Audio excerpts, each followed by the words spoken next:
প্রিয় ভাই, আপনাকে ঘৃণা করার মানুষ অনেক, কিন্তু আপনি সবাইকে ভালোবাসার চেষ্টা করবেন।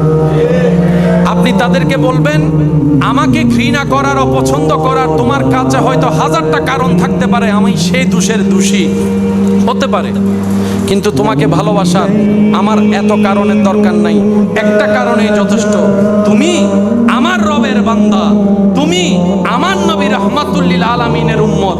এর চাইতে বড় পরিচয়ের আমার আর কোনো দরকার নাই, এর চাইতে বড় কোনো পরিচয় আমি জানতে চাই না।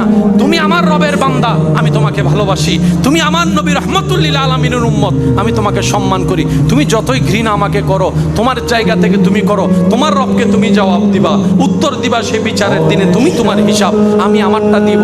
আমি বলবো, আল্লাহ, আমি ঘৃণা করতে শিখিনি, আমি ভালোবাসতে শিখেছি। আমি অপমান করতে শিখিনি, সম্মান করতে শিখেছি। কারণ আমি জানি, যেদিন থেকে বুঝেছি তুমি তাকে দয়া করো যে অন্যকে দয়া করে, তুমি তাকে সম্মান দাও যে অন্যকে সম্মান দেয়। বলেন না সুবহানাল্লাহ।